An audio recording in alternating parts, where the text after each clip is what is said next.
आज मराठी भाषा ही जगामधली 10वी भाषा आहे आणि तुम्ही तुमच्या भाषेवरती जर राहिला तर समोरचा माणूस ती भाषा समजून घेतो. पण तुम्हालाच तुमच्या भाषेबद्दल लाज वाटत असेल तर त्याचं काहीच नाही होऊ शकत. आपण म्हणतो की बाबा शहरी भाषा वेगळी, मुंबई पुण्याची भाषा वेगळी, ग्रामीण भाषा वेगळी. काय ग्रामीण भाषा? मराठीच आहे ना.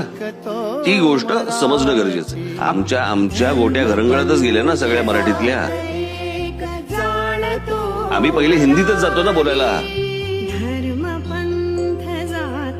प्रश्न इथे आहे की या सगळ्या याच्यामध्ये की आम्ही आपली लोक ज्या वेळेला घरंगळत ज्या वेळेला जायला लागतात ना त्यावेळेला तिकडे प्रश्न निर्माण होतो.